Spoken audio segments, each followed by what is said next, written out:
नमस्कार. नमस्कार विद्यार्थी मित्रांनो. आजची ॲक्टिव्हिटी आहे पहिली आणि दुसरीच्या मुलांसाठी. तुम्हाला सगळ्यांना माहीत आहे की नुकतीच दिवाळीची सुट्टी संपली, शाळा सुरू झाली. दिवाळीच्या सुट्टीत ती गंमत कुछ औरच होती. फटाके थोडेसे फोडलेत, नवीन कपडे घातलेत, गोडधोड खाल्लं, नातेवाईकांना भेटला आणि आता शाळेत आल्यावर दुसरी सामायिक अशी फटकन उडून जाईल. कारण नाताळची सुट्टी, गॅदरिंगमध्ये नाच गाणी, धमालच धमाल, मग स्पोर्ट्स, सहली आणि बघता बघता वार्षिक परीक्षा चुटकीसारखी संपेल. परत मे महिना आणि मग परत आंबे, काजू, फणस आणि परत पावसाळा. हे चक्र सारखं सुरू राहतं. ते कोणामुळे? तुम्हाला पक्क माहिती आहे की ते सुरू राहतं सूर्यदेवामुळे. आणि सूर्याचं एकाच ठिकाणी असणं आणि पृथ्वी त्याभोवती फिरत राहणं. गेल्या सामायिक आपण वर्गात हे करून बघितलं होतं नाही का? आज तुम्हाला नक्की आठवते की या सूर्याची उपासनाच आपण करणार आहोत, पण ती अतिशय वेगळ्या प्रकारे. रोज शाळा सुरू होताना तुम्ही एक प्रार्थना म्हणता, ओम भूर्भुवः स्वः तत्सवितुर्वरेण्यं भर्गो देवस्य धीमहि धियो यो न प्रचोदयात्. ही असते सूर्याला प्रार्थना. त्याने आम्हाला उष्णता द्यावी, ऊब द्यावी, त्याच्यामुळे आपलं जीवन सुरू राहावं, सुखी राहावं आणि सगळ्यांना सुखसमृद्धी मिळावी म्हणून. उपासनाचे आपल्या धर्मामध्ये वेगवेगळे 9 प्रकारे उपासना करता येते. कोणी नाव घेतं, कोणी वेगवेगळ्या प्रकारे कला सादर करतो, कोणी आणखीन काही करतं. आपण लहान आहोत आणि म्हणून आपल्यातर्फे सूर्याची ही आराधना. तुम्हाला सगळ्यांना माहिती आहे की सकाळचा सूर्य, मध्यान्नीचा सूर्य, संध्याकाळचा सूर्य, डुबणारा सूर्य आणि गायब होणारा सूर्य. प्रत्येक सूर्याची गंमत खूप वेगळी असते. सकाळी जेव्हा सूर्य वर येतो, तुम्हाला मुंबईतल्या मुलांना कधी बघायला मिळतं की नाही मला माहिती नाही, पण जर तुम्ही गावाला गेलात किंवा तुमच्या गच्चीवर गेलात घराच्या, तर असा वर येताना कधी डोंगरांच्या मधून, कधी आकाशामधून असा वर येताना दिसतो. हळूहळू वर येतो. त्याला तांब्याने खूप छान वर्णन केलं आहे. सोन्याचा गोळा जणू वर येतो आणि मग जिकडे तिकडे त्याची किरणं पसरलेली दिसतात. सगळं आकाश लाल लाल लाल सोनेरी रंगाने भरलेलं असतं. काही जण मुद्दामून हा सूर्योदय बघायला कुठेतरी जातात. सहलीला जाताना मुद्दामून हा सूर्योदय बघतात. मध्यान्हचा सूर्य तो मात्र काही वेळेला नकोसा वाटतो. आपण छत्री घेतो, घरात थांबतो, चप्पल घालतो आणि त्याच्यापासून बचाव करण्याचा प्रयत्न करतो, पण खूप गरम झालेलं असतं. आणि मावळणारा सूर्य, त्याची किरणं वगैरे अशी दिसत नाहीत बरं का, पण हा मावळता सूर्यसुद्धा खूप बघण्यासारखा असतो. का बरं? तोही परत लाल गोळा आणि पटपट पटपट पटपट पटपट पटपट क्षितिज. समुद्रावर जुहूला तुम्ही गेलात तरी तुम्हाला दिसेल की समुद्रात हळूहळू तो डुबताना डोळ्याला दिसतो. आणि कन्याकुमारीत लोक मुद्दामून बघायला जातात की सूर्य उदय कसा होतो आणि सूर्यास्त कसा होतो. तर हे जे सूर्यास्त असणं ना, हे पण तेवढंच गरजेचं असतं. जसं सूर्य वर येतो आणि आपल्याला प्रकाश देतो, ऊब देतो, जीवन देतो, तसं डुबणारा सूर्य हाही तेवढाच महत्त्वाचा. उगवत्या सूर्याला जसं आपण नमन करतो, तसं मावळत्या सूर्यालाही आपण अर्घ्य देतो. का बरं?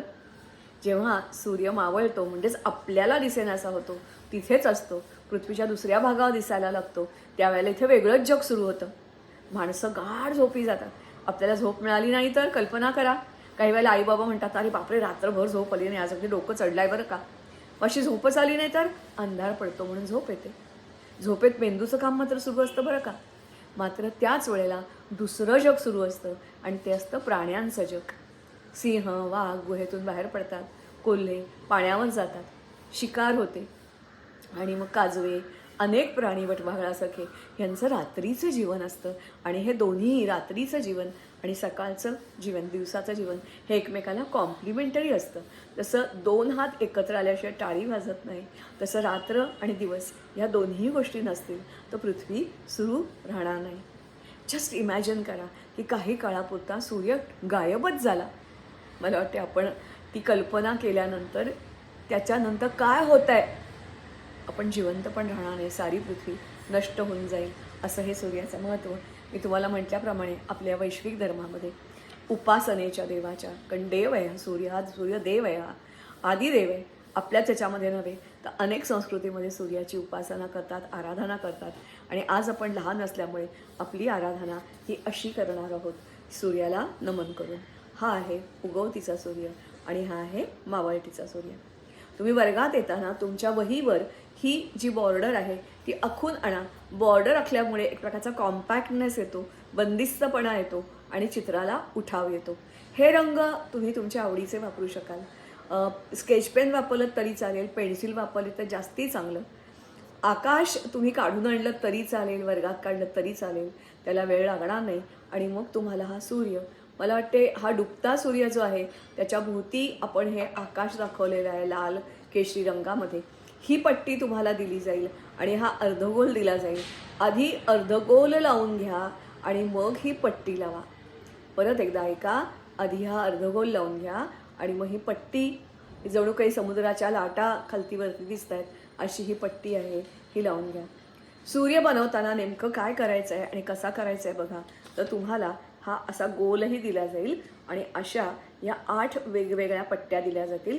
या 8 सेंटीमीटरच्या आहेत. याच्या मागच्या बाजूला दोन्हीकडे हा पांढरा जो गोल आहे ना, हा स्टर्डी आहे, चांगला जाडा आहे आणि याच्या दोन्ही बाजूला समानच आहे. पण कदाचित काही वेळेला शक्यता आहे की एका बाजूला हे कॉफी कॅप्स असतात त्याचा हा वापर केलेला आहे. त्यामुळे कदाचित काही क्वचित एखाद्या याला असं असू शकेल की कॉफीचा डाग असेल, तर उलट्या बाजूनी, ज्या बाजूनी डाग आहे त्या बाजूनी लावून घेताना कसं लावायचं आहे बघा. आता ही पट्टी कशी आहे की दोन्ही बाजूला त्याला रंग आहे. बऱ्याचशा पट्ट्या अशा आहेत की इथून पांढऱ्या दिसत आहेत. मला वाटते 1 सायडेड पेपर आपण बरेच वेळेला वापरतो, तेव्हा पांढरा भाग इकडे येईल अशा लावून घ्या.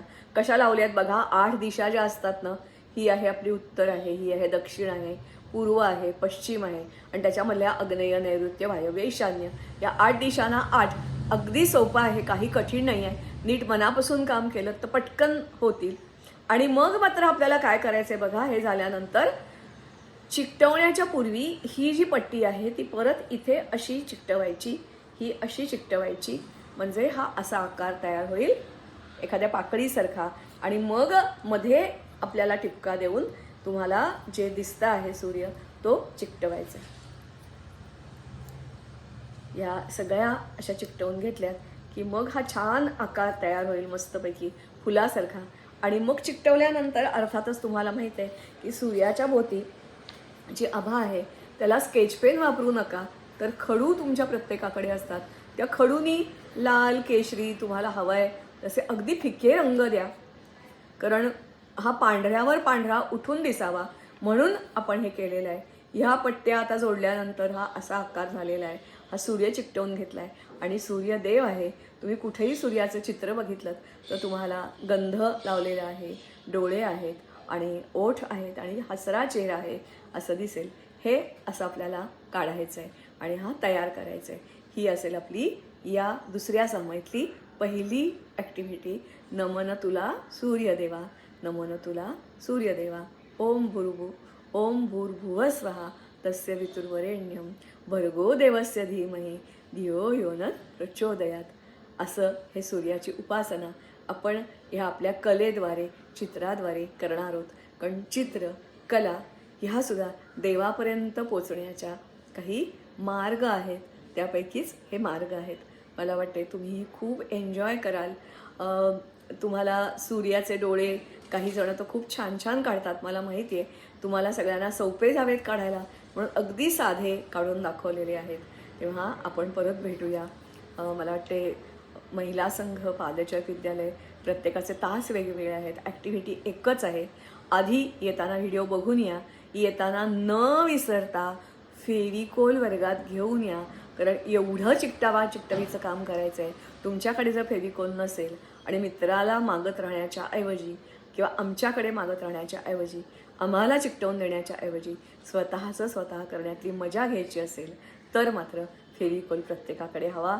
वहीत फ्रेम आखून घ्यायची आहे आणि व्हिडिओ बघून यायचा आहे. ते वर्गात चुका होत नाहीत. बिलकुल टेन्शन देणारा हा नाही आहे. त्याच्यासाठी खास काही पाठांतर करायचं आहे, वाचन करायचं आहे, लेखन करायचं आहे असं बिलकुल नाही. जस्ट व्हिडिओ बघा, 2 मिनटं डोळे मिटा किंवा जाता येता खेळताना आठवून बघा. आपोआप वर्गामध्ये मी काही न सांगता सुद्धा काही मुलं, परवा 5वीच्या वर्गात असंच झालं, मी काही सांगायच्या अगोदरच मुलांचं भराभर तो बॉलही होऊन गेला होता. आणखीन जो युपिन ग्लायडर होता तोही त्यांनी करायला सुरुवात केली होती. तेव्हा माझ्या पुढे 2 पावलं राहण्याचा प्रयत्न करा. नमस्ते, धन्यवाद. तुमच्या गावच्या मित्रांना जरूर पाठवून द्या. तुमच्या आजूबाजूच्या इतर वस्तीमध्ये राहणारी मुलं ज्यांच्या शाळेत अशा ॲक्टिव्हिटी घेत नाहीत त्यांनाही द्या. सूर्यदेवाची कथा आपण वर्गात ऐकूया. नमस्कार आणि धन्यवाद.